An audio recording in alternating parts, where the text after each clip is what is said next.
गदर का जो वो कल्ट सीन है सर, हैंड पंप उखाड़ने वाला, इस सीन को शूट करते वक्त आपके टीम के कुछ लोग कन्विंस नहीं थे इस सीन को लेके। ये बात राइट है, हमेशा एक इमोशन होता है कि हनुमान जी ने पर्वत उखाड़ लिया। लॉजिकली तो समझ नहीं आता, लेकिन हनुमान जी ये उखाड़ सकते, इमोशन इतना स्ट्रांग था कि उखाड़ लिया। मेरे दिमाग में मैं कन्विंस था। इतनी भीड़ को इकट्ठा करना, उसको कंट्रोल करना, उसको मैनेज करना, उससे एक्टिंग करवाना और एक भी मिसहैपनिंग नहीं होना, इसका क्या टेक्निक है? गदर में मैं पार्टीशन का सीन कर रहा था तो 50 हज़ार का क्राउड लाना आसान तो काम। 50,000 का क्राउड था एक्चुअल, कोई भी इफेक्ट्स नहीं था। फिल्म का नाम है सर अपने, मतलब धर्म जी एक्शन हीरो, सनी पाजी action hero, Bobby Deol action hero. अपने का डिस्कशन कर रहे हो और मेरा मन कर रहा है यार बहुत दिन हो गए अपने नहीं देखी, आज अपने देख ली जाए, धर्म जी को देख लिया जाए अपने में। क्योंकि धर्म जी से आपकी पहली मुलाकात, मतलब आप कैसे याद रखते हैं उसको? जब मैं बर्निंग ट्रेन कर रहा था, देखा वॉक्सवैन का दरवाजा खुल रहा है, धर्म जी बैठे हैं, मैंने ऐसे पाँव छुए और सर पे हाथ रखा, बोले जिंदे रहो। वो आज तक एहसास मेरे पास है। तुम्हारे हवाले वतन साथियों के सबको क्या देखते हैं? मैंने मुझसे एक मिस्टेक हुई स्टोरी में, भारत पाकिस्तान को नहीं एक्सेप्ट कर सकती, खत्म की बात। सर अक्षय कुमार जो इस तरह से सिगरेट पीते थे, यहाँ पे फंसा के जो पीते थे और फिर ऐसे करते थे, वो कहाँ से इंस्पायर्ड? आनंद बख्शी। फिर आपकी एक फिल्म आती है वीर, शायद पहले कोई और म्यूजिक करने वाले थे, फिर वो म्यूजिक डायरेक्टर हट गए। सलमान खान साहब ने मुझे साजिद भाई से मिलाया था। मुझे ऐसा लग रहा था ये मुझ पे थोपे जा रहे हैं, ऐसा बिल्कुल नहीं था। सलमान बहुत सेंसिबल आदमी है। मैं आपसे ये जानना चाहता हूँ सर कि गदर 2 की शुरुआत कहाँ से हुई? ये आइडिया कहाँ से आया कि नहीं मुझे गदर 2 बनानी है?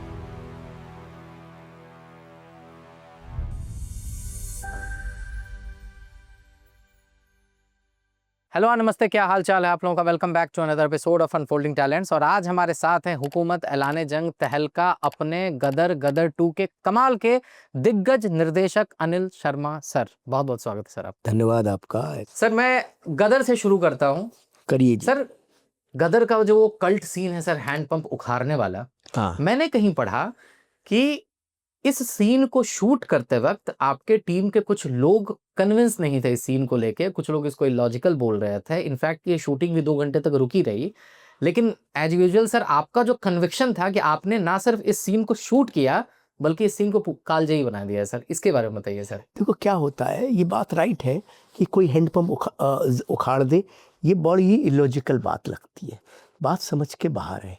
तो जिनका जो इसके विरोध में थे वो अपनी जगह राइट थे, कोई मैं उनको दोष नहीं देता हूँ, क्योंकि वो मेरे इमोशन के चश्मे से उस सीक्वेंस को नहीं देख रहे थे। एक बार मैं इसके 2 उदाहरण देता हूँ वाई मेरा ये कन्विक्शन है। एक बार मैं राज कपूर साहब के पास था, फरिश्ते की शूटिंग कर रहा था, तो राज कपूर RK स्टूडियो में था, तो राज कपूर साहब से मैं मिला। तो मैंने राज कपूर साहब को पूछा कि सर आप इतने हिट गाने कैसे बनाते हैं? तो उन्होंने मुझसे कहा कि मैं गाने पहले बना लेता हूँ और 15, 20, 25 गाने बनाता हूँ, फिर उसके हिसाब से फिर उसके बाद स्क्रिप्ट अपनी प्लान करता हूँ। स्क्रिप्ट तो मेरी लव स्टोरी है जो, और फिर उन गानों को फिक्स कर देता हूँ। मैंने कहा ऐसे तो लॉजिकल हो गया, स्क्रिप्ट तो गाने आपके कुछ है, स्क्रिप्ट आपकी कुछ है।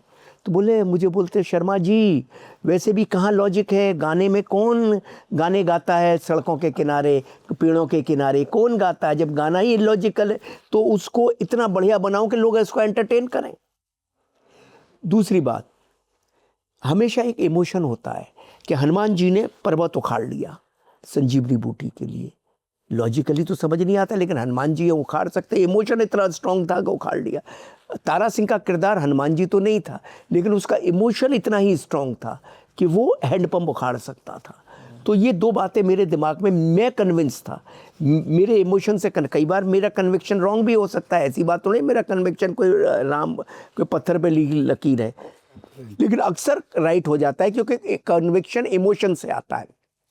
सर गदर 2 जब आप लोग लिख रहे थे या जब बन रही थी, तो डेफिनेटली ऑडियंस को तो पता था कि हैंडपंप से रिलेटेड कुछ तो रिकॉल वैल्यू होना चाहिए उसका, लेकिन मेरे लिए ना वो एकदम अनएक्सपेक्टेड चीज़ थी कि जो आपने करवाया था कि सिर्फ एक लुक देते हैं सनी सर हैंडपंप को, और मतलब मेरे साथ जो ऑडियंस थी वो उन्होंने एकदम चिल्ला दिया वो तो कुछ लोग हंस भी रहे हैं, कुछ लोग चिल्ला भी रहे हैं, ये आइडिया कहाँ से आया? भाई ये भी अगेन इमोशन का किस्सा। देखो फिल्म इमोशन से बनती है। मैं जानता था कि इतने सारे मीम्स चलते थे कि पाकिस्तान के अंदर हैंडपम्प बिकने बंद हो गए, हैंडपम्प ख़त्म हो गए, सनी दाखिल हुआ, सब लोगों ने हैंडपम्प उखाड़, ऐसे सब मीम बनते थे जब गदर 2 का अनाउंसमेंट हुआ था, चीज़ें आती थी और जब पहले से ही बनी रहे थे। तो अब एज ए पाकिस्तानी जब मैं वहाँ सोचता हूँ कि सनी देओल हैंडपम्प के पास आएगा तो मैं तो डर के भाग ही जाऊँगा। ये मेरा इमोशन और मेरा माइंड का लॉजिक दोनों ये बात कहता था। तो मैं जानता था जैसे ये शॉट आएगा बवाल हो जाएगा थिएटर में, और जिसको मैं सुनाता भी था वो सब हंस हंस के लोटपोट हो जाते थे। तो होना ही था वो। राइट। तो मैं जिस हिसाब से आपने क्राउड शूट किया है ना सर, जो कि अब हम लोगों के फिल्म से एकदम नदारद ही हो गया है, वो शूट होता गया है, अब तो वीएफएक्स और ग्रीन स्क्रीन ही हो गया है।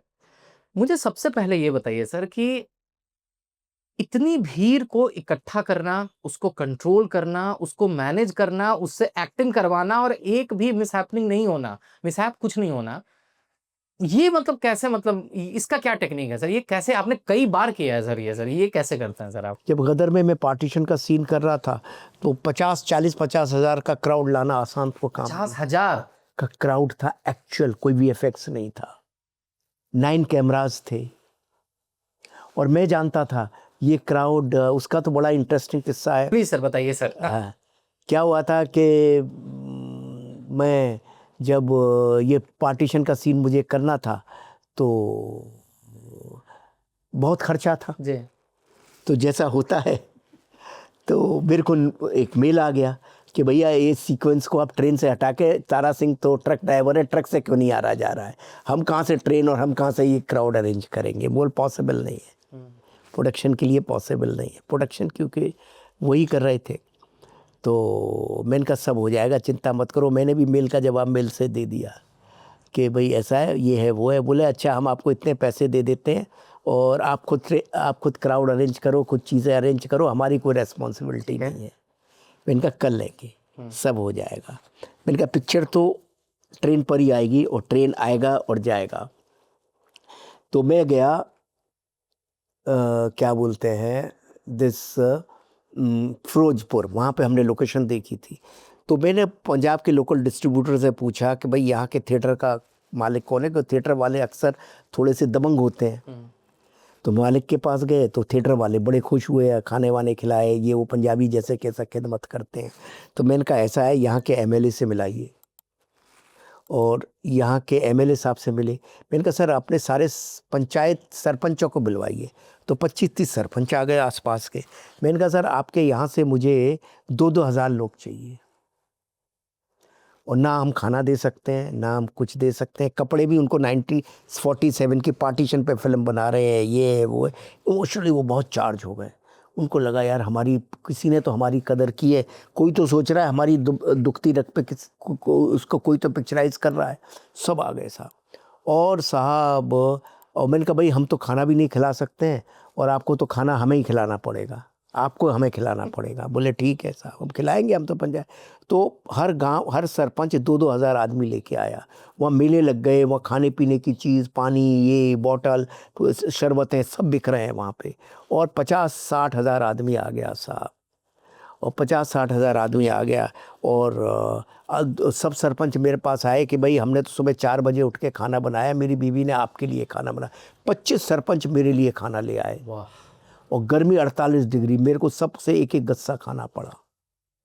उस गर्मी में खाना खाना आसान। मैंने कहा भाई साहब आप देखो मैं कैसे खाऊं, गर्मी पसीना बह रहा है, कोई खा सकता है खाना? बोले साहब मेरी बोटी ने तो बनाया सुबह आपके लिए, खास डायरेक्टर साहब के लिए। तो मैंने कहा एक गस्सा इधर से लो, एक गस्सा इधर से लो, एक गस्सा। 25 लोगों की में से मैंने खाना खाया। पर उस गर्मी में हालात घर पर वो उनका प्यार था, अगर मैं नहीं उसको रेस्पेक्ट करता तो कैसे होता।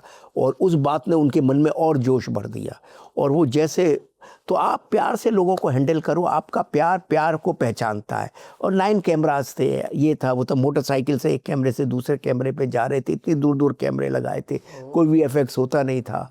और एक्स्ट्रा असिस्टेंट्स बुलाए थे, एक्स्ट्रा स्पॉट्स बुलाए थे ताकि सबको कंट्रोल करें, सारी चीज़ें करें। और हो गया। और फिर 50,000 आदमियों के साथ तो एक दिन शूटिंग की ओपनिंग, उसके बाद तो 5,000 10,000 में तो नॉर्मल हो गया करना। यही लोग आते आते रहे। नहीं, फिर अलग अलग जगह से लोग बुलाते रहे, करते रहे। स्टोन फेंकने वाली एक सीक्वेंस थी। हाँ। उसमें से पता लगा कि एक फैक्ट्री से हमने लोगों को बुलाया, उसमें 4-5 हज़ार वर्कर थे, वो सब आ गए, सबको बोला वही वैसे ही कपड़े, वैसे ही चीज़ें, अपनी शॉल दे देते थे, चीज़ें दे सब कुछ कर दे। पता लगा हमने हज़ारों पत्थर बनाए थे डमी, वो पत्थर सब खत्म हो गए फेंकने में, उन्होंने रियल पत्थर उठा के फेंकने शुरू कर दिए। अब उनको बेचारे वो क्या मालूम, अरे सबने अपनी अम्ब्रेलाएं खोली, भैया ये तो क्या। गदर जब बननी शुरू हुई है, जो आइडिया लेवल पे जो काम शुरू हुआ ना, तो उस वक्त भी कुछ ऐसी बात थी कि शायद गदर से पहले आप दिलीप साहब और धर्म साहब के साथ कश्मीर नाम बड़ा के कहानी पढ़ के आए हो आप। कश्मीर नाम की एक फिल्म बना रहे थे, और आपके जो लेखक थे शक्तिमान साहब, जब आप और वो डिस्कस कर रहे थे तो एक सब प्लॉट था यंग लव स्टोरी का, और आप दोनों को वो सब प्लॉट इतना अच्छा लगा कि आपने फिर कश्मीर फिल्म को शेल्व कर दिया और फिर मतलब कि यंग लव स्टोरी को लेके ही आपने गदर बना डाला। हाँ, ये है बात, राइट है। क्या हुआ था, मैं दिलीप साहब, मेरा बड़ा हसरत था, दिलीप साहब मेरे फेवरेट, और दिलीप धर्मेंद्र साहब, धर्मेंद्र को मैं चाहता। कुछ पंडितों का पलायन हुआ था, मैंने उस पर एक सब्जेक्ट प्लान किया, बड़ा अच्छा सब्जेक्ट था। उस सब्जेक्ट का ओपनिंग सीन था हिंदुस्तान जिंदाबाद वाला, उस फिल्म का, उस स्क्रिप्ट का। और ये दिलीप साहब करने वाले थे? दिलीप साहब का ये डायलॉग? हाँ, ओह क्या बात। दिलीप साहब का सीन था ये, समझे। और उसका ओपनिंग थी पिक्चर की। दिलीप साहब परफॉर्म कर करके मुझे दिखाते थे, इतने बढ़िया, इतना अच्छा, इतना सब कुछ थे। और धर्म जी से बात हो गई, दिलीप साहब से बात हो, मैं जाता था घर पे, मेरा बड़ा लाइफ। लेकिन उसी के लिए, उसी फिल्म में मुझे एक सब प्लॉट चाहिए था, कश्मीरी लड़का और पाकिस्तानी लड़की का। ठीक है।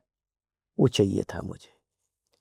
वो सब प्लॉट आया तो बस मैं घूमने लगा घर में। मैंने कहा नहीं यार, ये सब प्लॉट बहुत बड़ा है, ये तो रामायण है।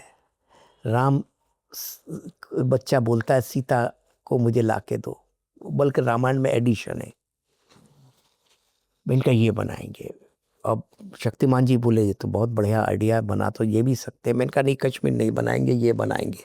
मैं फिर दिलीप साहब के पास गया, मैंने कहा सर ऐसा ऐसा ऐसा है, मेरा एक कहानी मेरे मन में आ गई। अभी एज ए डायरेक्टर मैं वहाँ कुल बुला रहा हूँ। ज़िंदगी में मेरी सबसे बड़ी हसरत है आपके साथ काम करना, लेकिन ये कहानी मुझे जीने नहीं दे रही है। कौन छोड़ेगा दिलीप कुमार अमिताभ धर्मेंद्र का सेटअप? वर्ल्ड में कोई छोड़ेगा? कोई नहीं छोड़ेगा साहब। लेकिन वो गदर की कहानी कई बार ऐसी हो जाती है, आप स्टारों को लेफ्ट राइट कर देते हैं। ये मेरा खुद का अनुभव है। इतनी बड़ी, बताइए, वो भी इतिहास बनता, गदर दिलीप कुमार धर्मेंद्र की कहानी इतिहास बनता, मैं जानता हूँ।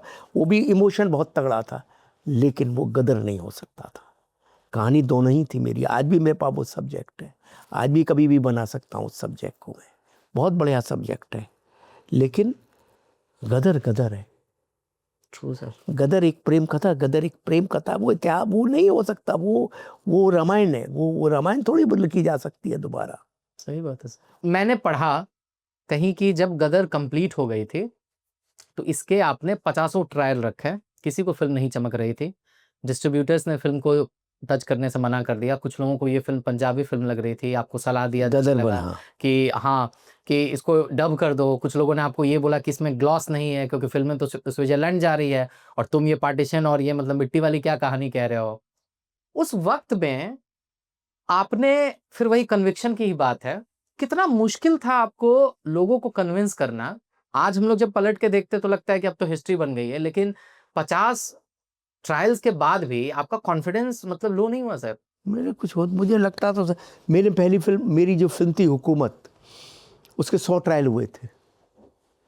अल्टीमेटली दिल्ली बॉम्बे बिकी नहीं, हमने खुद रिलीज की। 100 ट्रायल्स? 100 ट्रायल, रोज नवरंग में ट्रायल होता था, माल बिक नहीं रहा था क्योंकि वो बहुत कम पैसे देते थे। हमारी पिक्चर महंगी थी, हम 30 लाख रुपए पर सर्किट मांगते थे, लोग 20-22 लाख के ऊपर नहीं दे रहे थे, हमारा तो पाला ही नहीं पड़ रहा था। तो लोग आते थे, देखते थे, आते थे, देखते थे। यहाँ पर क्या है, अगर आप कमज़ोर पड़ जाएं और आप या कमज़ोर हो तो सब आपको दबाने की कोशिश करते हैं, यहाँ क्या कहीं भी। लेकिन आप स्ट्रॉन्ग खड़े रहो तो कोई नहीं करता। उसके बाद तो ऐसे ही सेम गदर में हो रहा था। गदर में भी रोज़ ट्रायल होते थे, रोज़ चीज़ें होती थी। इनफैक्ट एक डिस्ट्रीब्यूटर ने जिसने सबसे पहले ये खरीदी थी गदर 1, गदर एक प्रेम कथा, सबसे पहले जिस दिन पिक्चर शुरू हुई थी उन्होंने 5 लाख रुपया साइनिंग दिया था। अच्छा। और उसके बाद उन्होंने कोई पैसा दिया नहीं, क्योंकि वो मेरे पहचान के थे। इसलिए जो नितिन कैनी साहब थे वो कुछ उस वक्त ठीक है, वो गौतम साहब बोलते थे ठीक है शर्मा जी आ जाएगा आ जाएगा, वो आए दे नहीं रहा था पैसा। इनका पिक्चर देख लो, तो पहला ट्रायल उनको दिया मैंने डिम्पल थिएटर में। वो लोग 9 बजे के ट्रायल में 9:30 पौने 10 बजे पहुँचे, क्योंकि वो 100 लोगों को इकट्ठा करके ला रहे थे। शायद उनको इंटरेस्ट ही नहीं था देखने का। उधर बहुत सारी लेडीज़ थी, बहुत सारे कप थे कि 9:30 10:30 सवा 10 बजे ट्रायल शुरू हुआ। मैंने कहा क्या हुआ भाई? बोले मैं बताता हूँ। मैंने कहा पब्लिक को क्या लगी 100 लोगों ने जो पिक्चर देखी? तो बोले मैं बताता हूँ। वो आया, बोले लोग बोलते हैं सनी देओल सारंगी बजा के जाता है, बंदूक लेके जाना चाहिए। पाकिस्तान जा रहा है क्या? आपने धूल धक्कड़ में पिक्चर बना दी। लोग स्विट्जरलैंड जा रहे हैं, यहाँ जा रहे हैं, वहाँ जा रहे हैं, ग्लॉस ही नहीं है पिक्चर। कौन देखेगा ये पिक्चर? अनिल बाबू आपने क्या कर दिया? और ऐसा करो, मेरा जो प्राइस बोलता 50% बोला भाई मेरे आपसे रिश्ता है इसीलिए मैं नहीं बोलूँगा, 5 लाख में दे चुका हूँ, ये एक्स अमाउंट में आप मुझे दो। 50% प्राइस कर दिया, दे दो पिक्चर, नहीं तो मैं 5 मुझे वापस दे दो। फिर पर हमारा वो नहीं टूटा, हमारा कॉन्फिडेंस था। और हमारा कॉन्फिडेंस था, पूरी यूनिट का कॉन्फिडेंस था, सबका कॉन्फिडेंस था। मगर डायरेक्टर नहीं हिले, बाकी के लोग हल्के हल्के तो हिलेंगे ही ना, अंदर से बात साहब नहीं बोल रहे हैं।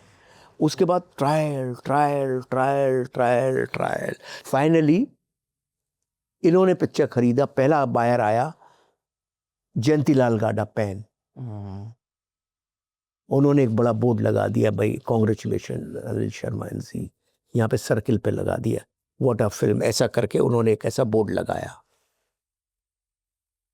एक पहला बायर आया,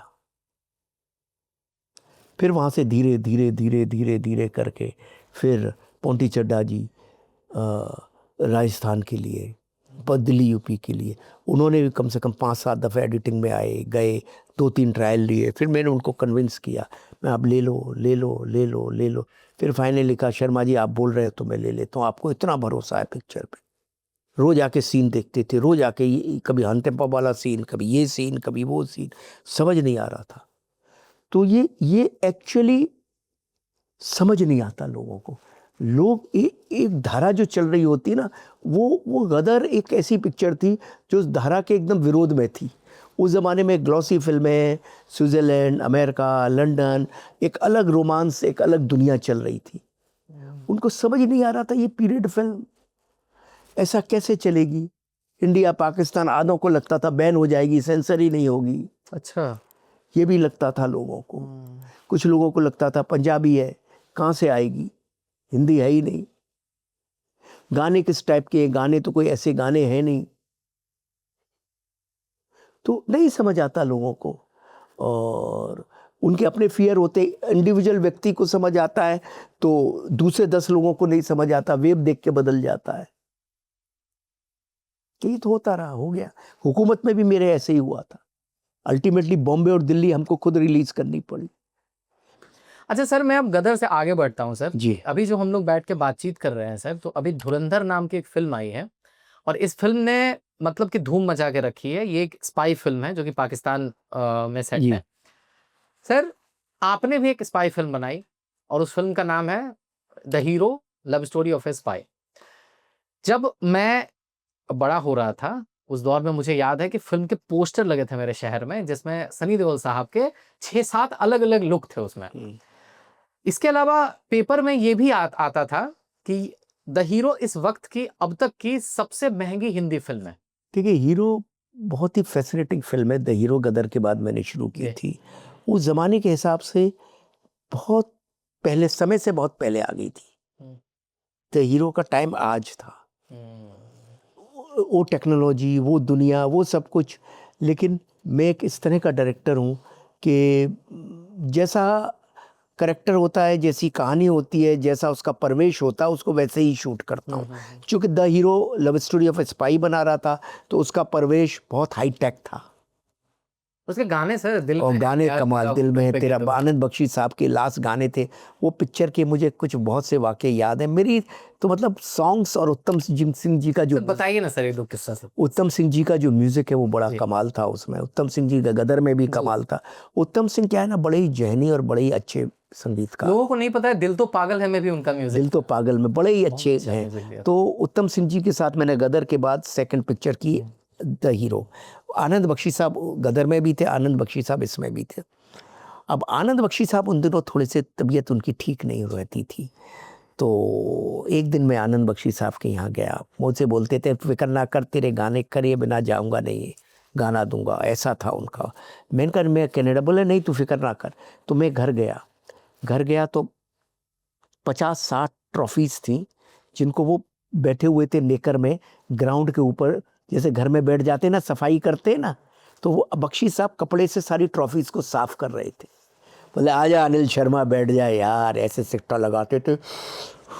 भैया क्या कर रहे हो सर? अरे कुछ नहीं यार, ये ट्रॉफियों को साफ कर रहा हूँ, अब कौन बाद में इनको साफ करेगा, सोचता हूँ उनकी आखिरी सफाई हो जाए। अरे मैंने कहा सर आप क्या बात कर रहे हो, तू तो कनाडा जा रहा है शूटिंग के लिए, तेरा एक गाना रह गया है ना, मैं करूँगा, चिंता मत करें, मैं कर दूँगा।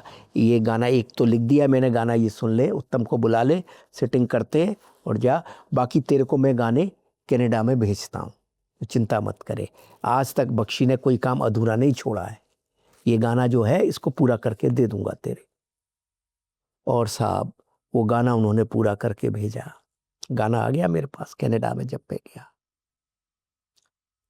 और जब मैं गाने को शूट कर रहा था, मैं गाने का शॉट लगाया उसका, खबर आई कि बख्शी साहब नहीं रहे। उनका गाना शूट कर रहा हूँ, वही गाना जिसके उन्होंने बोला था।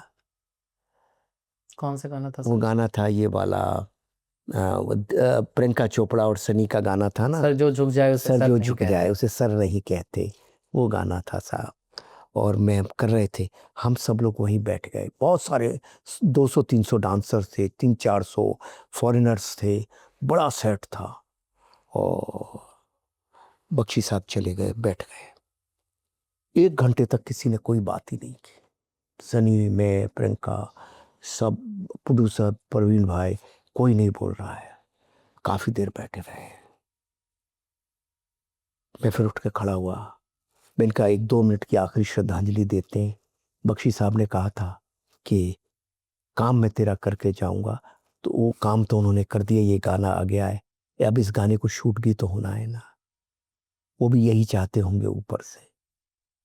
फिर हम लोगों ने 2 मिनट का मौन श्रद्धांजलि, 1 घंटे के बाद फायर हम उठ के खड़े हुए और मौन श्रद्धांजलि दी, और फिर हमने काम शुरू किया और वो गाना फिर शूट शुरू किया, दिल सर जिस पे ना झुक जाए। वो कमाल का रहा सर।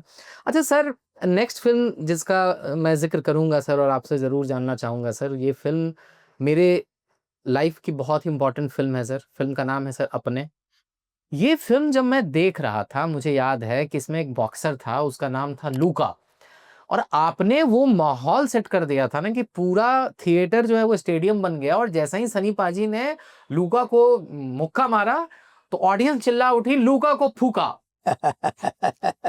वो पूरा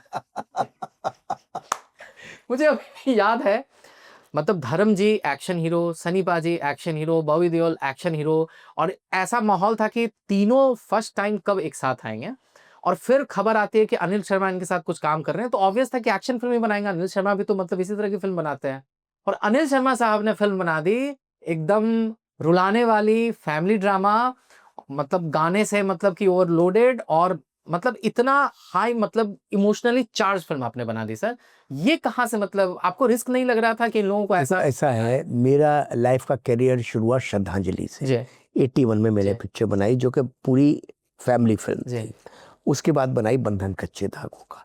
तो फैमिली फिल्म तो एक्चुअली मेरा ओरिजिन है, यहाँ से तो मैं निकला हूँ कि फैमिली मेरे लिए सबसे प्रिय है। इसीलिए मैंने अभी वनवास भी बनाई, पेरेंट्स के लिए मुझे अच्छी लगी सर, बहुत ही मैं अच्छी। बहुत अरे अच्छी फिल्म सबको ही, आपको क्या, सबको ही अच्छी लगती है कि जहाँ के पिता का धर्म है बच्चों को पालना और बच्चों का कर्म है माता पिता को संभालना। तो एक्चुअली फैमिली फिल्म मेरा सबसे पहला फोर्टे है। लोग मुझे एक्शन एक्शन एक्शन ज़्यादा कहते हैं, एक्शन में करता हूँ, बात वो नहीं है, एक्शन अच्छा भी होता है मेरी फिल्मों का और लोगों को पसंद भी आता है, लेकिन फैमिली तो मेरे यहाँ से निकलती है, इसलिए मेरी एक्शन फिल्मों में फैमिली बहुत होती है। मेरी एक्शन फिल्म इमोशन के बिना नहीं होती। तो अपने भी एक्चुअली इमोशनल कहानी है। मैं चाहता था तीनों डॉल्स के साथ इमोशनल बनाना, क्योंकि तीनों डॉल्स बहुत ज़्यादा इमोशनल है, परिवार बहुत इमोशनल है, बहुत अच्छा परिवार है। धर्म जी का जो परिवार है, पूरा का पूरा परिवार एक्स्ट्राऑर्डिनरी ज़मीनी परिवार है। सब लोग वहाँ ज़मीन पर है, सब लोग ओवर इमोशनल है, बात बात पर रो पड़ते हैं, अंदर उनके अंदर इतना ज़्यादा इमोशन भरा हुआ है। तो मैं वो बनाना चाहता था, लेकिन उसके पीछे एक बॉक्सिंग थी, बॉक्सिंग का एक इमोशन था, जहाँ के कुछ बनना था, कुछ पाना था, कुछ खोना था। तो एक्चुअली अपने अपने है, लेकिन एक उसमें एक्शन का भी एक अंडर करंट बहुत ज़्यादा है, इसीलिए वो लोगों को बहुत दिल में उतरी और एक आज तक कल्ट क्लासिक बन गया। बिल्कुल बिल्कुल सर, बिल्कुल सर। सर मुझे इसका एक सीन याद आता है, पता नहीं ऑडियंस ने वो नोटिस किया कि नहीं, और वो सीन ऐसा है कि धर्म पाजी रिंग में जाते हैं, सन्नाटा पसरा है, खून के कुछ वहाँ पे छींटे। छींटे हैं, और वो उनको देखते हैं, और जिस तरह से आपने वो शूट किया और म्यूजिक किक इन होता है ना, अभी भी मेरे साथ रोंगटे खड़े हो। अभी देखो मेरा मन कर रहा है, तो मेरा इंटरव्यू ले रहे हो और पॉडकास्ट कर रहे हो, मेरा मन कर रहा है अपने का डिस्कशन कर रहे हो, और मेरा मन कर रहा है यार बहुत दिन हो गए अपनी नहीं देखी, आज अपने देख ली जाए, धर्म जी को देख लिया जाए अपने में, क्योंकि धर्म जी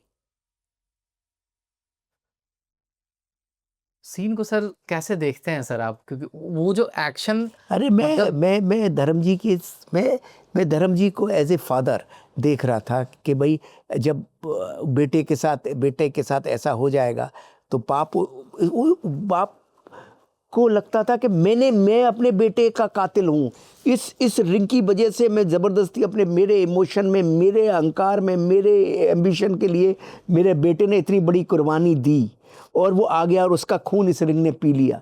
तो वो उसका इमोशन था, वो खून के छींटे नहीं थे, उनको लग रहा था वो छींटे लूका ने नहीं गिराए हैं, उन्होंने गिराए हैं।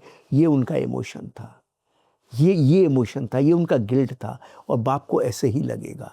इसलिए अपने एक फिल्म का एक डायलॉग है, लास्ट का दी एंड का डायलॉग मुझे सबसे ज़्यादा पसंद है कि ये तो सुना है कि बाप बच्चों के लिए सब कुछ करता है, माता पिता बच्चों के लिए सब कुछ करते हैं, लेकिन जब बच्चे माता पिता के लिए सब कुछ करें तो उससे बड़ा कुछ भी नहीं होता। अपने ये है कि भाई बच्चों ने माँ बाप के लिए किया, एक्चुअली सारे बच्चे करना चाहते हैं माँ बाप के लिए। दुनिया में जितने भी बच्चे हैं 99% यहाँ भी जितने बच्चे बैठे हैं आपके इसमें, वो सब करना चाहते हैं अपने माता पिता के लिए, पर स्थितियाँ कुछ ऐसी बन जाती, नहीं कर पाते, और इसका उनको बहुत दुख भी होता है, दर्द भी होता है। फिर भी अगर उनका बस चले तो अपना सब कुछ छोड़ के अपने माता पिता के लिए कर दे, ऐसा संस्कार है, ऐसे ही संस्कारों की वजह से संसार चल रहा है। True true sir, true sir. नहीं, वो कमाल की फिल्म है सर। सर अभी आप सर धर्म जी के बारे में सर बता रहे थे सर। सर धर्म जी से आपकी पहली मुलाकात, मतलब आप कैसे याद रखते हैं उसको, कब हुई थी पहली मुलाकात आपकी? जब मैं बर्निंग ट्रेन कर रहा था तो मैं 17वां 18वां असिस्टेंट था, 17-18 साल की मेरी उम्र थी और मैं राज कपूर साहब के मेकअप रूम में था, ऊपर फर्स्ट फ्लोर पे आर के स्टूडियो में, और राज कपूर साहब का मेकअप रूम सिर्फ धर्म जी को ही मिलता था। राज कपूर साहब ने बोला था धर्मेंद्र आए तो मेरा मेकअप रूम दे देना, बाकी किसी को नहीं। तो मेरे को कॉस्ट्यूम का काम था, मेरे को कॉस्ट्यूम असिस्टेंटों में वन ऑफ द असिस्टेंट में था। तो मेरे को जिम्मेदारी दी गई थी कि धर्म जी के कपड़े अभी आने वाले, उनके सारे कपड़े सेट करो ऊपर, जो पहनने वाले हैं 10-12 जोड़ी कपड़े, उसमें से कौन सा पसंद करेंगे, आज पहला दिन है उनका, वो सब सेट करो। तो मैं वो सब सेट कर रहा था कि जैसे हवाएं सरसरा के आती हैं, जैसे हवाएं आवाज़ लेके आती हैं, सरसराती हवाई, धर्मेंद्र आ गया, धर्मेंद्र आ गया, धर्मेंद्र। ग्राउंड फ्लोर से होते होते मेरे मेकअप रूम एंड में, एकदम एंड में, कॉरिडोर के एंड में, सेंटर में कमरा था, लास्ट कमरा राज कपूर साहब का, वहाँ पर तक हम तक पहुँची, धर्मेंद्र आ गया, और करीब 100 फीट का वो कॉरिडोर था, और मैं वहाँ से भागा भागा भागा, भागते भागते सीढ़ी उतरते उतरते नीचे आया तो वॉक्सवैगन खड़ी है, 30-40 लोग खड़े हुए हैं, बी आर चोपड़ा साहब और रवि चोपड़ा साहब ऐसे जा रहे हैं, और मैं आके खड़ा हो गया, देखा वॉक्सवैगन का दरवाज़ा खुल रहा है, धर्म जी बैठे हैं, हेमा जी बैठी हैं, पहली बार मुझे वो दिखे, खुला हल्का सा धर्म जी का चेहरा, फिर हेमा जी भी दिखी, और मैं ऐसे ठहर गया, मुझे लगा जैसे संसार में सब मिल गया। धर्म जी को देखा, और रजिया सुल्तान की शूटिंग से आए थे, थोड़े थके हुए थे, चोपड़ा जी को बोले आज नहीं कल शूटिंग करूँगा, आज थोड़ा थका हुआ हूँ, ऐसा करने लगे। फिर बोले कोई नहीं, आज हम शुरू करते हैं, और बहुत सारा काम है, बहुत सारे आर्टिस्ट हैं, बर्निंग ट्रेन में बहुत आर्टिस्ट थे, आपके पास तो होगा काम। चोपड़ा जी बोले हाँ काम है, कोई दिक्कत नहीं, कल से करेंगे आपके साथ। तो उसके बाद जोक बोलते रहे, 1.5 घंटे तक जोक चलते रहे, हम भी सब सुनते रहे।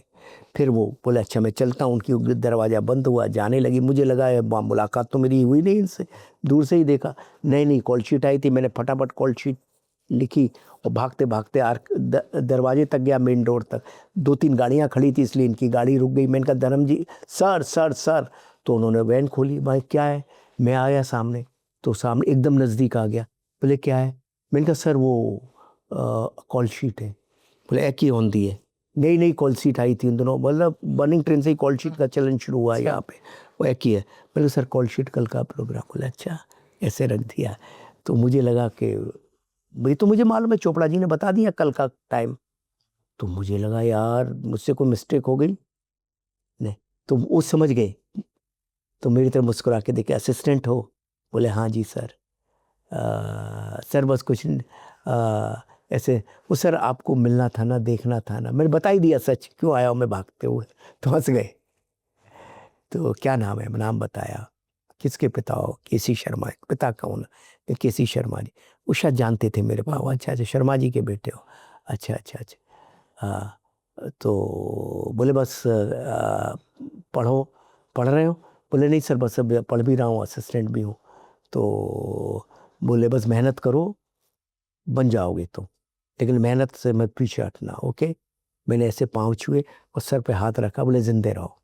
वो आज तक एहसास मेरे पास है, वो जिंदे रहो, वो जो एहसास है ना, वो आज तक ऐसा लगता है कि जैसे कि मेरे संगी चल रहा है। धर्म जी जैसा इंसान ना कोई हुआ है, ना कोई होगा, ना कोई ऐसा एक्टर होगा, हो ही नहीं सकता धर्मेंद्र जैसा। धर्म जी को लोग बोलते थे, कई बार पूछते थे कि यार आप तो नंबर 1 तो ये न, बोले आप नंबर 1 और नंबर 2 की रेस में आप कहाँ खड़े होते हो।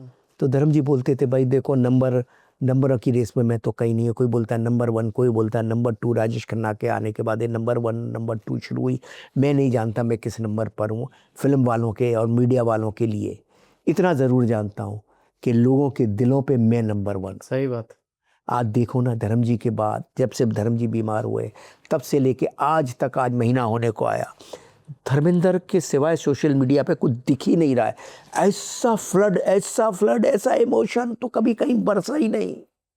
हर जगह धर्मेंद्र, हर जगह धर्मेंद्र, हर कोई सिर्फ धर्मेंद्र की बात कर रहा है। मतलब ऐसा जाना, उनका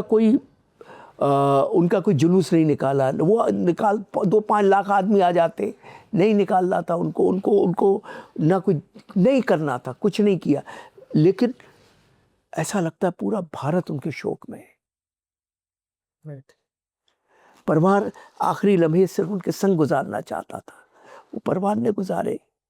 अगर वो आखिरी लम्हा भीड़ भाड़ हो जाती तो कैसे लम्हे गुजरते।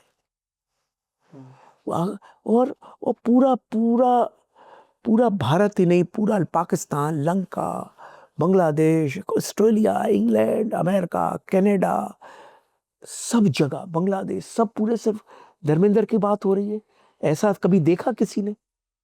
और आज तक, आज भी खोलता हूँ सोशल मीडिया तो धर्म जी के कोई ना कोई कुछ बना रहा है, कोई पुतले बना रहा है, कोई फलाना कर रहा है, कोई स्टैचू बना रहा है, कोई कुछ कर रहा है, चला ही जा रहा है। तो वाकई वो लोगों के दिलों पर नंबर 1 राज कर रहे थे। तो ना धर्मेंद्र जैसा कोई आया, ना कोई आएगा। भूतो न भविष्यति। भूतो न भविष्य, तो there is nothing beyond Dharmendra. Sir इससे पहले कि मैं इस पॉडकास्ट को खत्म करूं सर, मैं जी। 1-2 सवाल और आपसे करूंगा सर। सर आप 35-40 साल से आप फिल्म बना रहे हैं, इतना अनुभव है, आप दर्शकों की नब्ज पहचानते हैं। लेकिन फिर आपके फ़िल्मोग्राफ़ी में कुछ-कुछ ऐसी फ़िल्में भी हैं, जो कि दर्शकों से उतनी कनेक्ट नहीं कर पाई। जी। क्या उन फ़िल्मों को बनाते वक़्त या रिलीज़ से पहले आपको खुद में कहीं न कहीं एहसास हाँ, हो गया लगता था? है कि बिल्कुल, बिल्कुल एहसास हो जाता है। आपको कोई फ़िल्म जब आपकी वर्क नहीं करने वाली होती है, ईमानदारी की बात कहूँ तो आपको पता लग जाता है। अब वो लग जाता है, आपसे कोई गलती हो गई है, वो गलती आपसे रिलीज़ करने की हुई हो, जैसे बनवास में। बनवास ओटीटी और सैटेलाइट पे इतनी बड़ी हिट हुई। उसको रॉन्ग टाइमिंग हो गई उसकी।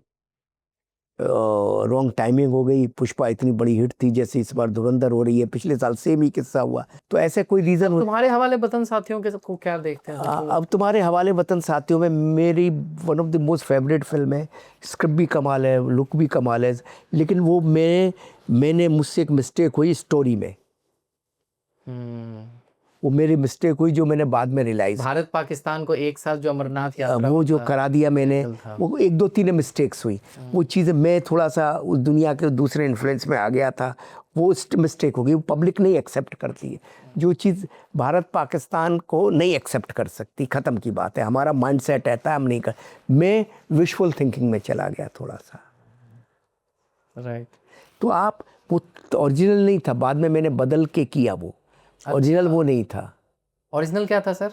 स्टोरी का जो एंड था, वो देखिए, सिंपल सी बात है। मेरी कहानी क्या थी, मैंने क्यों सोचा था वो फिल्म हिट होगी। सोचा था कि भाई पाकिस्तान अमरनाथ यात्रा नहीं, आतंकवादी अमरनाथ यात्रा नहीं होने देंगे, और यहाँ सोचा हम अपनी अमरनाथ यात्रा करेंगे, साले तुम सबको फोड़ देंगे, और हम अपनी यात्रा करते हम तुम सबको फोड़ देंगे। तो क्लाइमैक्स क्या होना चाहिए था? फोड़ देंगे। फोड़ देंगे, हाँ। ना कि ये होना चाहिए था मैं आपकी मदद से फोड़ रहा हूँ, ना आपकी मदद से बचा रहा हूँ, ये नहीं होना चाहिए था। तो वो मेरा इमोशन ही चेंज कर दिया मैंने। आज अगर मैं फोड़ ही दूंगा ना साहब, मगर वो एक माइंड सेट था कि नहीं चलो यार, उन्होंने भी हेल्प कर दी, उन्होंने भी कर दिया। वो ऐसा भारतीय पब्लिक नहीं एक्सेप्ट करेगी, सिंपल सी बात। जो मैंने किया वो गलत नहीं था। हो सकता है 50 साल 25 साल बाद वो बात ही कल्ट हो जाए जो मैंने किया है। 10 साल के बाद यार बड़ा सही किया था। Right, right. सर, इस फिल्म से ये दीपक है सर, इसने बोला था आपसे पूछने के लिए सर, इस फिल्म की शायरी किसने लिखी थी सर? शायरी सब मैंने ही लिखी थी। कि आसमानों से कह दो अगर हमारी उड़ान देखनी है तो नहीं, अपना कद और ऊंचा करें। ये शायरी ज़्यादातर कुछ तो काफ़ी मैंने लिखी थी, जी। और कुछ थोड़ी सी कुछ अच्छे शायरों की शायरी भी थी। एक और था कि तेरी क्या मजाल जो छेरे दिलेर को गर्दिश में घेर लेते हैं गीदर विशत शेर को। बहुत सारे थे इसमें, कुछ मैंने लिखी, कुछ कहीं से लाई। इसमें भी मैंने शायरियाँ लिखी थी, और तहलका में भी मैंने बहुत शायरियाँ लिखी थी। Okay, okay. लोग जानते नहीं है। मैं बेसिकली अभी सोच रहा हूँ, और आप इसी में ही मैं शायद पहली बार ये बोल भी रहा हूँ कि मैं बेसिकली मैंने अपने जीवन में हज़ारों कविताएं लिखी हैं, और 8वीं 9वीं क्लास से मैं लिखता रहा हूँ, लेकिन मैंने कभी अपने उस चीज़ को बाहर नहीं लाया। मैं अब मैं सोच रहा हूँ एक बुक लिखने की, अपनी पोट्रीज़ की 50-60 पोट्रीज़ निकाल के लाना चाहता हूँ, करना चाहता हूँ। तो ऐसे मैं शेर शायरी लिख लेता हूँ थोड़ी बहुत, कि क्या लिखेगा आदमी, क्या दम है उसकी स्याही में, हालात ने जो चोटें दी शब्दों में उभर आई हैं। क्या बात, क्या बात, क्या बात। हालात ने जो चोट दी वो शब्दों में उभर, क्या बात। ऐसे कर देता हूँ थोड़ा बहुत, तो ऐसा नहीं है, तो ठीक है। तो ऐसा ही, ऐसा मेरा पिक्चर थी। तहलका में भी बड़ी स्टार कास्ट थी। फरिश्ते, हाँ हाँ, रजनीकांत साहब, रजनीकांत, विनोद खन्ना, जयाप्रदा, धर्मेंद्र, श्रीदेवी, कितने सारे लोग। बच्चन साहब के साथ भी काम कर लिया, रजनीकांत साहब के साथ भी काम किया, धर्म जी के साथ, विनोद खन्ना के साथ, मतलब श्रीदेवी जी के साथ, श्रीदेवी जी के साथ, और ऐसी सब रहा है। सदाशिव अमरापरकर साहब थे उसमें, और काफ़ी लोग रहे। सर मुझे ये बताइए, मैं सदाशिव साहब पे आऊँगा। सर, अक्षय कुमार जो इस तरह से सिगरेट पीते थे, यहाँ पे फंसा के जो पीते थे और फिर ऐसे करते थे, वो कहाँ से इंस्पायर्ड? आनंद बख्शी। अच्छा, वो इसी तरह पिया करते थे? ऐसी कुछ। ओके, क्या बात, क्या बात। तो इस तरह से आप रियल लाइफ ऑब्जर्वेशन तो करना ही पड़ता। छोटे शौर्य में बहुत बड़ा क्रेज हो गया था सर, वो उस तरह से वो पीना। हाँ, तरह से। सर मैंने आपके फ़िल्मों में एक ट्रेंड देखा था कि जो आपकी शुरुआती दौर की फ़िल्में थी, एक तो आपके सारे विलेन जो है ना वो मतलब एकदम लार्जर दैन लाइफ रहे। मैंने लिखा है, हुकूमत में थे दीनबंधु दीनानाथ, ऐलान जंग में काला नाग, फरिश्ते में राजा जयचंद, तहलका में general Dong. General Dong Amrish Puri साहब हो गए, लेकिन इससे पहले हुकूमत, ऐलान जंग, फरिश्ते, इन तीनों फिल्मों में आपने सदाशिव साहब के साथ उन्हीं को विलेन बनाया और फिर आप अमरीश साहब पे शिफ्ट हुए थे। ये मतलब कि लार्जर देन लाइफ विलेन का क्या था और फिर ये अमरीश पुरी साहब पे आप देखो कैसे? क्या नहीं, वो तो अमरीश पुरी जी पे इसलिए शिफ्ट हुए कि वो डोंग का करेक्टर मुझे लगता था अमरीश पुरी के अलावा कोई कर ही नहीं सकता था। आप देखो डोंग, आप खुद ही बोले डोंग को और कौन सूट करता है, डोंग कभी रॉन्ग नहीं होता है। कौन सूट करेगा। तो बाकी रही बात इसकी कि देखिए विलेन जितना बड़ा होगा फिल्म उतनी बड़ी होगी। हमेशा याद रखो, चाहे वो डीबीडीएन हुकूमत का आज तक लोग याद रखते हैं, चाहे राजा जयचंद फरिश्ते का हो या गदर के अमरीश पुरी साहब हो, कोई भी हो, वो हमेशा उतना ही बड़ा रहेगा। चाहे मोगेम्बो हो, चाहे वो गब्बर सिंह हो, विलेन जितना बड़ा रहेगा उतना बड़ा। अभी धुरंधर आई, धुरंधर में अक्षय खन्ना हो, तो विलेन जितना बड़ा होगा उतना ही बड़ा आपका फिल्म हो जाएगी। ओके। धुरंधर कैसी लगी सर आपको? मुझे बढ़िया लगी पिक्चर, मैंने देखी थी पिक्चर, मैंने अक्षय खन्ना साहब से भी बात की, मैंने उनके डायरेक्टर साहब से भी बात की और मुझे पिक्चर बढ़िया लगी। पिक्चर आपको एंग्रोस करके रखती है और आपको वो कहानी बताती है जो कहानी आपको मालूम ही नहीं है। आपने भारत की कहानी सुनी है और पाकिस्तान की कहानी क्या है उसमें आपका बहुत इंटरेस्ट है। और हमेशा होता है कि आप रियल लाइफ में भी आप अपनी कहानी तो सुनते हैं, लेकिन जब गप्पे मारने में, बातें करने में, जब आप अपने दुश्मन या विरोधी की कहानी सुनते हैं तो और ज़्यादा एंग्रोस होकर सुनते हैं। रियल लाइफ में भी जब मुर्गेली पे बैठे हुए हैं, आप अपनी तो बातें कर रहे हैं, लेकिन अरे यार वो लड़का तेरी अच्छा उसकी बता, क्या बता, और तो अपने दुश्मन की कहानी और ज़्यादा एंग्रोस होकर सुनते हैं। ये डायरेक्टर का खूबी है, डायरेक्टर की स्मार्टनेस है, डायरेक्टर का दिमाग है, उसने ये सोचा, वो राइटर भी है और मैं बहुत ही मुतासिर हूँ उन डायरेक्टर साहब से, धर साहब से, उन्होंने बढ़िया काम किया। क्योंकि उसमें डायरेक्टर का ना कंट्रोल दिखता है जो अक्सर आपकी फिल्मों में भी दिखता है कि नहीं, बढ़िया है वो। मतलब कोई भी हीरो देखिए लो फिल्म। ऐसा है कि नए नए डायरेक्टर आते हैं, नई नई चीज़ें आती है। अभी धर साहब आ गए हैं, ये बढ़िया डायरेक्टर हैं और फिल्म जो है इंडस्ट्री अच्छे हाथों में है आगे। करेक्ट। आपने सर आनंद बख्शी साहब का जिक्र किया सर, और क्या होता है कि सर जब लिरिक्स जो है आनंद बख्शी साहब लिख रहे थे, फिर आपकी एक फिल्म आती है वीर, और वीर के गाने जो है गुलजार साहब ने लिखे थे वो, और फिर गुलजार साहब के साथ आपने फिर बाद में भी काम नहीं किया, वो एक काम किया था। और क्या मतलब गाने जो थे सुरीली अखियों वाले, ताली मार दे, गुलजार साहब के साथ मतलब क्या, किस तरह की बातें होती थी और कैसे वो गुलजार शिफ्ट साहब था? बहुत सहज इंसान है, मैं अभी भी मिला था। मैं गुलजार साहब बहुत गुणी और जहनी आदमी है। जब वीर कर रहा था तो मेरे पास ये आया, कई जगह से ये बात है, अरे यार गुलजार साहब बहुत कठिन लिख देंगे, ये लिख देंगे। मैंने कठिन लिख देंगे जैसे भी लिखे, 40 साल से चल रहे हैं ना, उनके कठिन गाने भी हिट हो ही रहे हैं ना। सही बात। कुछ कठिन नहीं है, वो कुछ नए हैं और ऑडियंस को नया सुनना है, और वो जो लिखेंगे कोई और नहीं लिखेगा। Right sir. तो बख्शी साहब तो थे नहीं, रहे नहीं थे, तो हमने सोचा किससे, तो गुलजार साहब से करवाया। वो लाइन है ना, ओट में छुप के हाँ देख रहे हैं, वो क्या लाइन है, चांद के पीछे तकते, चांद के पीछे पीछे थे, पीछे थे। गजब। ओट में छुपके देख रहे थे, चांद के पीछे पीछे थे। राइट। और सर मैं कहीं ये भी पढ़ रहा था कि इसका जो म्यूजिक बना है कि शायद पहले कोई और म्यूजिक करने वाले थे, फिर वो म्यूजिक डायरेक्टर हट गए, फिर साजिद को फिर बहुत 2 या 3 दिन का ही मौका मिला, उसी में इन्होंने। नहीं ऐसा कुछ नहीं था। सलमान खान साहब ने मुझे साजिद भाई से मिलाया था और मुझे ऐसा लग रहा था कि यार ये मुझ पे थोपे जा रहे हैं, लेकिन ऐसा नहीं था। इसलिए ऐसा बिल्कुल नहीं था। सलमान बहुत सेंसिबल आदमी है, जब तक उनको राइट नहीं लगे वो देते नहीं। पर मुझे एज ए डायरेक्टर ऐसा फील हो रहा था इनिशियली। तो मैं जब वो सब वाजिद मेरे पास आए, वाजिद को मैंने बोला, देखो वाजिद बहुत गुणी ज्ञानी, बहुत उसको वेस्टर्न और इंडियन दोनों की बहुत समझ थी वाजिद को। और मेरे पास आए, मैं देख वाजिद, मुझे लग रहा है तू हीरो की तरफ से आ रहा है और सर पे मेरे बैठेगा।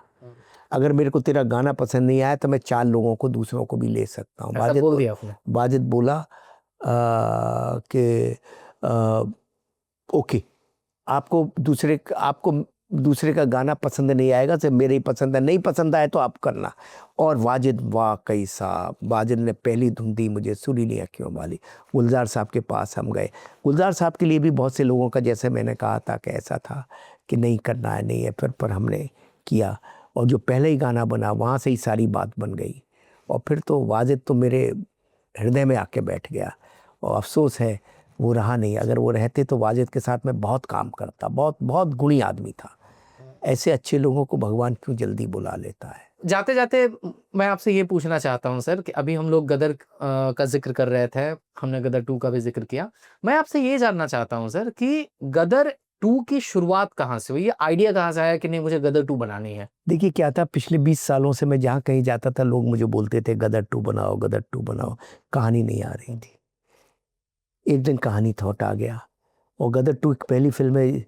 जो गदर 2 कहानी क्या होती, लोग कहते थे कि जीते बड़ा होगा, जीते बड़ा होगा, वो पाकिस्तान जाएगा, वहाँ किसी प्यार में पड़ जाएगा। तो मैं कहता था पाकिस्तान कोई टूरिस्ट प्लेस थोड़ी है जो वो जाएगा, इतने इतने ट्रॉमा के बाद जाएगा सही बात। कि जहाँ से बच। तो पाकिस्तान जाने का उसका रीज़न कुछ होना चाहिए डिफरेंट। कहानी आ नहीं रही थी। कहानी मैं नहीं लाता, कहानी ईश्वर देता है। एक दिन ईश्वर ने कहानी दे दी, मुझे लगा कहानी बहुत बड़ी है। शक्तिमान जी आए, उनके पास थॉट था, मेरे पास कोई थॉट था, मैंने जी, जी। शक्तिमान जी को दिया। फिर शक्तिमान जी मेरे पास लाए थॉट। शक्तिमान जी गुणी ज्ञानी आदमी है, बढ़िया आदमी है, अच्छा सोचते हैं। वो आए और कहानी लेके आए। फिर मैंने रुचिर बाबू को आइडिया सुनाया कि ऐसे ऐसे करना है। रुचिर बाबू मुझे शारिक जी के पास ले गए और शारिक को इनको आइडिया सुना। शारिक को आइडिया सुनाते ही शारिक को आइडिया अच्छा लगा और शारिक ने कहा कि हम ये काम करेंगे, आपका मैं मेरी सारी चीज़ें कि बोले पुनीत जी को एक दफ़े सुना दूँ। पुनीत जी को सुनाया मैंने, पुनीत जी को पसंद आया। पुनीत जी ने हाथ मिलाया और मुझसे कहा बस गदर 1 की इज़्ज़त रखना। मैंने कहा आप चिंता मत करो, 500 करोड़ का बिज़नेस करेंगे हम इससे। उस वक्त और इस पे किसी को यकीन नहीं था और आपने वो करके दिखाया सर। वो तो देखिए, मुझे तो ईश्वर पे यकीन था, कहानी पे यकीन था। मेरे को जब कोई चीज़ यहाँ लग जाती है जी। तो मैं उसके लिए एकदम खड़ा हो जाता हूँ। जब वो ठीक से बन जाती है तो बात करेक्ट हो जाती है। ऐसा नहीं है मैंने जो भी फिल्म बनाई मुझे यहाँ यकीन था तभी बनाई, लेकिन कई बार वो ठीक से नहीं बन पाती, कई बार बनाते बनाते कहानी गड़बड़ हो जाती, वो अलग चीज़ है। लेकिन अब मैंने कान पकड़ लिए हैं। अभी मैं इतना स्ट्रिक्ट हो गया हूँ, गदर 2 उसी का ही परिणाम है। इतना स्ट्रिक्ट हो गया हूँ कि जो मैंने सोचा है उसको पहले दिन जब मुझे लगा था ये इस वजह से कहानी सुपर हिट होगी, उससे मैं लेफ्ट राइट नहीं होता, चाहे कितना भी हो जाए। गदर 2 में भी हमारे बहुत डिस्कशंस हुए, ऐसा करो ऐसा करो ऐसा करो। मैंने किसी की नहीं सुनी। मैंने कहा मैं वही करूँगा जो मुझे करना है। वनवास में भी मैंने वही किया जो मुझे करना था। आज वनवास भी लोगों को बहुत अच्छी लगती है तो इसीलिए। और आगे भी मेरी जो पिक्चर है, जो मेरा कन्विक्शन है, उससे बिना मैं पहले भी नहीं हिलता था, लेकिन कभी कभी एक आध दफ़े हिल गया। एक आध दफ़े कभी सामाजिक स्थितियों जैसे वतन में सामाजिक हालातों में हिल गया। लगा यार, लोगों ने कहा यार आप हमेशा पाकिस्तान ये बैशिंग करते हो, ये करते हो, वो भी तो अच्छे इंसान है, उनको भी तो अच्छे। वो कई बात मेरे दिमाग में बैठ गई और इसको गलत बात भी नहीं जो बैठी है, तो क्या वो भी अच्छे इंसान है, वहाँ भी अच्छाई है, ऐसी तो बात नहीं। रियलिटी में तो वहाँ अच्छाई है, पाकिस्तान में क्यों नहीं है? पाकिस्तान में भी अच्छाई है। लेकिन वो भारत के लोग कॉमर्शियल सिनेमा देखने वाले लोग एक्सेप्ट करेंगे नहीं करेंगे, कुछ लोग एक्सेप्ट करेंगे, बट जो कॉमर्शियल सिनेमा देखने वाले लोग एक्सेप्ट करेंगे नहीं करेंगे ये मैंने नहीं सोचा। और मैंने कथा का अंदाज बदल दिया, एंड बदल दिया, तो मेरे सर पर आना ही था। वीर के साथ भी वही हुआ। और वीर के साथ भी यही था कि बाप बेटे की फाइट में कराना नहीं चाहता था, और वो कैसे होती बाप बेटे की फाइट। लेकिन अब उसकी कंट्रोवर्सी में नहीं जाना चाहता, लेकिन वो मुझसे गलती हुई, मुझे नहीं करना चाहिए था। जो मैंने ओरिजिनल क्लाइमैक्स सोचा था वहाँ जाना चाहिए था। पिक्चर आपकी क्लाइमैक्स में ही जाके अच्छी और बुरी होती है। पिक्चर पब्लिक लास्ट के 15 मिनट लेके बाहर आती है। अगर वो 15 मिनट आपने गड़बड़ कर दिए तो पिक्चर गड़बड़ हो गई, सोचना। True sir. सर बहुत बहुत धन्यवाद सर जी। कि आपने सर वक्त निकाला सर, और ये मेरा सौभाग्य था सर कि मैं अपने बचपन के पसंदीदा निर्देशक से मिल पाया, क्योंकि मैं आपकी फिल्म और मैं आपके गानों को सुन के बड़ा हुआ हूँ सर। मुझे पता नहीं है कि सर फिर मुझे मौका मिलेगा कि नहीं आपसे मिलने का सर। आई होप हम लोग फिर से मिले सर। बहुत बहुत फिर से धन्यवाद मुलाकात तुम्हारा हो सर। भाई, और पब्लिक का भी बहुत बहुत धन्यवाद। Thank you very much. आपकी वजह से हमें, बस आप हमें प्रोत्साहित करते रहें, हम सही फिल्म बनाते रहें। हम फिल्म लाइन में अपने मन की फिल्म और आपके मन की फिल्म बनाने आए हैं। बस ऐसे ही सफ़र हमारा और आपका चलता रहे। नमस्कार। Thank you. नमस्कार, मैं अनिल शर्मा। अगर आपको ये बातचीत अच्छी लगी हो तो भाई आप इस चैनल को सब्सक्राइब भी कर लें, क्योंकि आप सब्सक्राइब करेंगे तो इनका मन प्रोत्साहन बनता रहेगा और बढ़िया बढ़िया पॉडकास्ट आपके पास लाते रहेंगे। धन्यवाद, नमस्कार।